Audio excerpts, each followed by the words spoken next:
Hello बच्चों, let us read this question. This question says correct statements about given compound is are. और हमारे option हैं option A liberate 3/2 mole of H2 on treatment with Na, option B positive test with FeCl3, option C positive test with NaHCO3, option D positive test with Tollens reagent. So इस question को solve करने के लिए हमें जो की concept required होगा वो होगा reactions of phenol group, acid group और अल्काइन ग्रुप.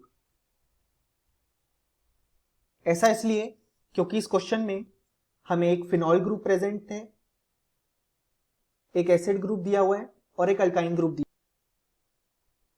तो अब हम सारे ऑप्शंस को चेक करेंगे और फिर अपने फाइनल आंसर तक पहुंचेंगे. सो अगर हम सबसे पहला ऑप्शन देखें तो वो बोल रहा है कि ये कंपाउंड जो कि कुछ ऐसे स्ट्रक्चर में है वो 3/2 मोल ऑफ हाइड्रोजन लिबरेट करता है जब हम उसका ट्रीटमेंट सोडियम मेटल के साथ करते हैं.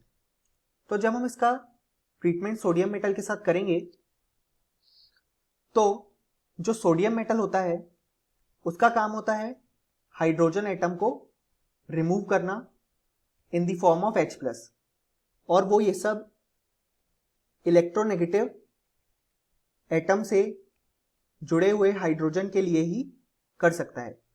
अब इलेक्ट्रोनेगेटिव एटम हो गए ऑक्सीजन, नाइट्रोजन, सल्फर और sp हाइब्रिडाइज्ड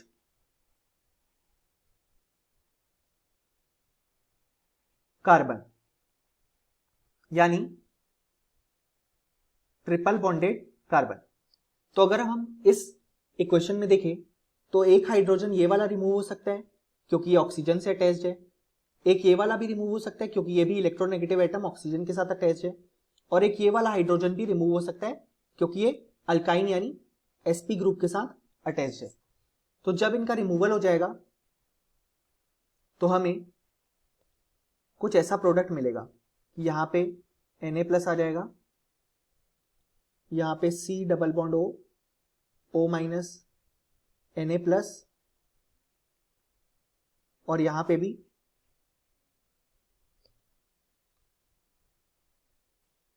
Na+,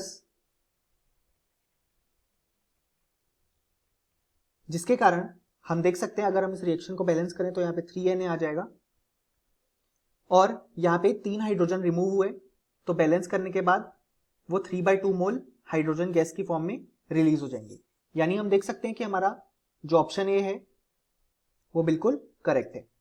अब अगर हम अपने नेक्स्ट ऑप्शन में जाएं तो वो कह रहा है कि जो गिवन कंपाउंड है वो पॉजिटिव टेस्ट देगा विथ FeCl3. सो हम देख सकते हैं कि हमारे कंपाउंड में फिनॉल ग्रुप प्रेजेंट है. यहां पे एक एसिड ग्रुप प्रेजेंट है और यहां पे अल्काइन ग्रुप है. तो क्योंकि इस कंपाउंड में फिनॉल ग्रुप प्रेजेंट है तो वो FeCl3, जिसको हम मोस्टली न्यूट्रल लेते हैं, उसके साथ रिएक्ट करके एक कॉम्प्लेक्स फॉर्म करेगा जो कि वायलेट कलर का कॉम्प्लेक्स होता है. और ये जो टेस्ट है वो एक इंपॉर्टेंट लैब टेस्ट भी है for identification of phenolic group. यानी हमारे पास जो एक गिवन कंपाउंड है वो FeCl3 के साथ पॉजिटिव टेस्ट देगा क्योंकि इसमें फिनॉल ग्रुप प्रेजेंट है. सो अब अगर हम अपना ऑप्शन सी देखें तो वो कहता है positive test with NaHCO3. So NaHCO3 के साथ पॉजिटिव टेस्ट देने के लिए हमारे पास एक ऐसा ग्रुप प्रेजेंट होना चाहिए जो कि H2CO3 से ज्यादा एसिडिक हो। ऐसा इसलिए क्योंकि NaHCO3 एक बेस की तरह एक्ट करेगा, तो उसके सामने अगर हमने कोई स्ट्रॉन्ग एसिड रखा तो वो क्या करेगा, आसानी से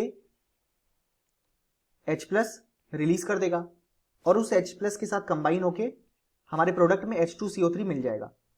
तो वो तभी पॉसिबल होगा जब वो एसिड H2CO3 से ज्यादा एसिडिक है, क्योंकि तभी वो रिएक्शन फिजिबल होगी।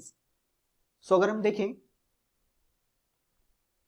जो हमारा क्वेश्चन में स्ट्रक्चर दिया हुआ है उसमें एक बहुत ही strong acidic group carboxylic acid group दिया हुआ है। सो जब ये NaHCO3 के साथ रिएक्ट करेगा तो ये आसानी से H+ लिबरेट कर देगा और कुछ ऐसा स्ट्रक्चर बन जाएगा, यानी H2CO3 रिलीज हो जाएगा। सो हम देख सकते हैं कि जो हमारा ऑप्शन सी है वो भी करेक्ट है और पहले हमने देखा कि हमारा ऑप्शन बी भी करेक्ट था।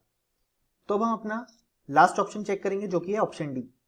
वो कहता है positive test with Tollens reagent. So हम जानते हैं Tollens reagent ammoniacal silver nitrate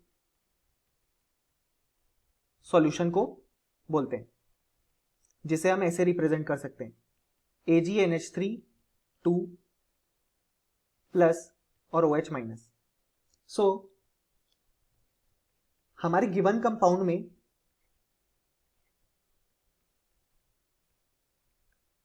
एक अल्काइन ग्रुप प्रेजेंट है और वो भी कैसी अल्काइन, टर्मिनल अल्काइन, क्योंकि इसका जो H है वो टर्मिनल पोजीशन पे प्रेजेंट है। तो ये टॉलेंस रिएजेंट के साथ रिएक्ट कर जाएगा और हमें इसके रिजल्ट में जो कंपाउंड मिलेगा वो कुछ इस तरह का होगा कि ऊपर एक OH ग्रुप प्रेजेंट है, यहाँ पे COOH ग्रुप और यहाँ पे सिल्वर अटैच हो जाएगा, साथ में अमोनिया और वाटर रिलीज हो जाएंगे। यानी कि हम देख सकते हैं कि हमारा ऑप्शन डी भी करेक्ट है। सो फाइनली हम ये बोल सकते हैं कि हमारे इस क्वेश्चन का आंसर है option A, option B, option C and option D. Hope you understood it well. Best of luck.